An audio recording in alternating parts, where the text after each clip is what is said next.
घना जंगल, शाम का समय और बुद्ध का शांत चेहरा। कहानी एक ऐसे गांव से शुरू होती है जहां के लोग एक अदृश्य साये से डरे हुए हैं। बुद्ध जब उस गांव में पहुंचते हैं तो लोग उन्हें चेतावनी देते हैं कि पहाड़ी के ऊपर एक पुरानी गुफा है। लोग कहते हैं महाराज वहां मत जाएं, जो भी उस गुफा में गया वह कभी लौटकर नहीं आया। अजीब बात यह थी कि वे लोग मरते नहीं थे बल्कि अपना मानसिक संतुलन खो देते थे। बुद्ध मुस्कुराते हैं और अकेले ही उस पहाड़ी की ओर चल पड़ते हैं। रास्ते में उन्हें एक फटे हाल आदमी मिलता है जो पागलों की तरह हंस रहा है और चिल्ला रहा है, उसने मुझे देख लिया, अब मेरा अस्तित्व खत्म हो जाएगा। बुद्ध गुफा के भीतर प्रवेश करते हैं। गुफा में गहरा अंधेरा है और अजीब सी गूंज सुनाई दे रही है। बुद्ध को गुफा की दीवारों पर अपनी ही परछाई डरावनी आकृतियों में बदलती हुई दिखाई देती है। उन्हें वह सब सुनाई देने लगता है जिससे वे कभी डरते थे। यह गुफा का मायावी जाल है जो व्यक्ति के मन के डर को उसके सामने खड़ा कर देता है। बुद्ध गुफा के केंद्र में उस विशाल दर्पण जैसी चट्टान के सामने स्थिर खड़े हैं। उनकी शांत मुद्रा उस भय वातावरण को भी शांत कर रही है। जैसे ही बुद्ध उस चट्टान के करीब जाते हैं, उनके पीछे से एक विशाल काली छाया उभरती है।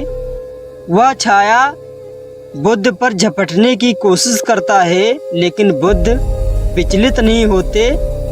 बुद्ध देखते हैं कि वह छाया असल में कुछ और नहीं बल्कि गुफा की दीवारों पर पड़ने वाली उनकी अपनी ही छाया है, जो एक खास कोण से आने वाली हल्की रोशनी के कारण विकृत और विशाल दिखाई दे रही है। गुफा की बनावट ऐसी है कि यहाँ की प्रतिध्वनि इस मन के दबे हुए डर को आवाज़ों के रूप में वापस सुनाती है। बुद्ध की वाणी, हे भिक्षुओं, संसार में कोई भी बाहरी शक्ति तुम्हें इतना भयभीत नहीं कर सकती जितना तुम्हारा अपना अशांत मन। जो अज्ञानी है वे अपनी ही छाया को शत्रु मान बैठे हैं। सत्य की खोज के लिए पहले स्वयं के भीतर के अंधकार को पहचानना अनिवार्य है। बुद्ध गुफा से बाहर निकलने लगते हैं, तभी उन्हें गुफा के एक कोने में वही विचलित व्यक्ति मिलता है जो शुरू में चिल्ला रहा था। वह डर से कांप रहा है और अपनी आंखें बंद किए हुए है। बुद्ध उसके पास जाकर उसके सिर पर हाथ रखते हैं। वह व्यक्ति डर से चिल्लाता है, वह मुझे मार डालेगा।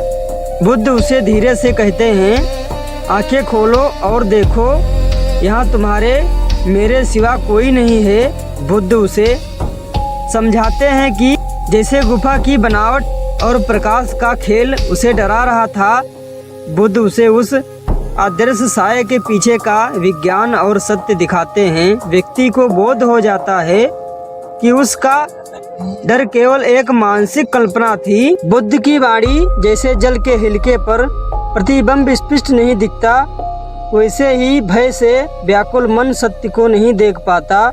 भय का जन्म अज्ञान से होता है और ज्ञान का प्रकाश उस भय को वैसे ही समाप्त कर देता है जैसे सूर्य के उदय होते ही अंधेरा लुप्त हो जाता है। बुद्ध उस व्यक्ति के साथ गांव वापस लौटते हैं। गांव वाले उन्हें जीवित देखकर चकित रह जाते हैं। गांव के चौक पर सभी लोग बुद्ध को घेर कर बैठ जाते हैं। बुद्ध गांव वालों को विस्तार से बताते हैं कि कैसे गुफा में कोई भूत या साया नहीं था, बल्कि वह केवल प्रकाश और ध्वनि का एक भ्रम था। वह बताते हैं कि कैसे डर के कारण लोगों ने अपनी कल्पनाओं से उस साये को और भी भयानक बना दिया था। गांव वाले अपनी गलती महसूस करते हैं। जो गांव पहले डर के साये में जीता था, वहाँ अब शांत और समझ का वातावरण छा जाता है। लोग बुद्ध के चरणों में झुक जाते हैं। बुद्ध की वाणी, सावधान रहो, तुम्हारा सबसे बड़ा शत्रु तुम्हारे भीतर छिपा डर है। जो व्यक्ति अपने मन को जीत लेता है उसके लिए पूरा संसार मित्र बन जाता है। अंधविश्वास की वीडियो को विवेक की कुल्हाड़ी से काटो और सदैव सत्य के मार्ग पर चलो। दोस्तों, इस कहानी में इंसान के जीवन की हकीकत बताई गई है। प्लीज़, इस कहानी को हमने बहुत मेहनत से बनाया है।